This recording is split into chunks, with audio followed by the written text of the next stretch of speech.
Hey guys, I was thinking to myself and I thought, what car today is charming? Because charming is very hard to do. Fast and Furious, not so hard.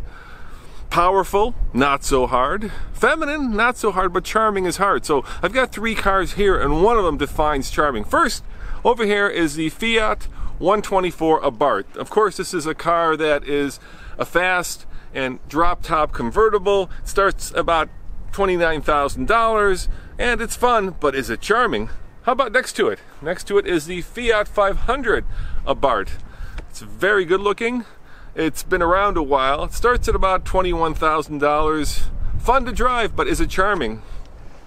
This car, on the other hand, is charming. It's a 1967 Fiat 500 595, and this, to my mind, defines charming. And this being TFL Classics, this is the one we want to focus. So, of course, these other two cars have a price. This one, priceless. It's from the Fiat Historic Collection. It has 10 miles on it, so it's pretty priceless. So come on with me and let's take a look.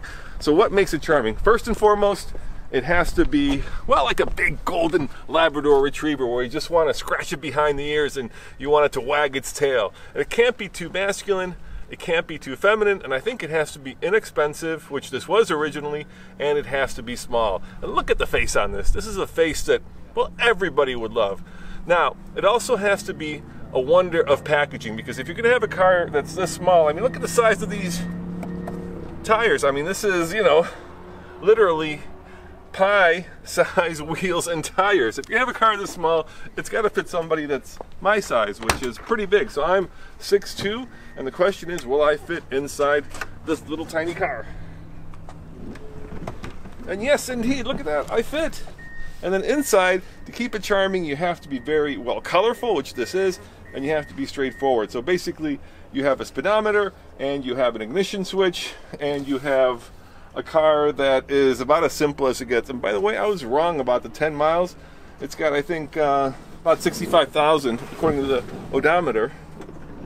Kilometers. I'm assuming it's kilometers. Ryan, why don't you show them the inside so they can see what I saw when I was sitting in it.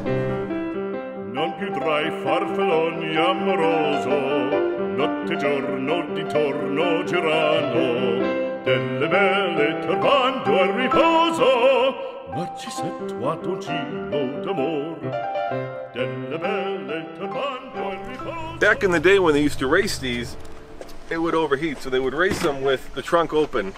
And under the trunk, come on over here, let me show you, this is a crazy little engine. Check that out. It's an inline 2-cylinder, 30 cubic inches, puts out about 18 horsepower, 19 pound-foot of torque. And look how cute that is. Oh, Bart, look at that. Look at these headers. They're brand new. It looks like nobody has started this thing up in ages. It's such a beautiful little and simple engine. Of course, the other thing that you need to have a car that's charming is it has to be very small and nimble. And can you guys guess how much this bad boy weighs? Would you believe me if I said 2,000 pounds?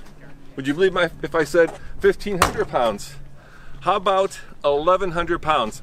That's exactly how much that weighs. So, to define charming today, you have to be inexpensive, you have to be small, and you have to be cute and cuddly. And I was thinking to myself, is there a car that you can buy today that is indeed charming, appeals to both men and women, and kind of pulls on your heartstrings? If you have any ideas of what that car is, let me know in the comments below. Otherwise, I'm going with that guy. As always, this is Roman reporting for the Fast Lane Classics. Check out tflcar.com for more news, views, and of course, Fiat 500 Classic reviews. See you guys next time. Ciao.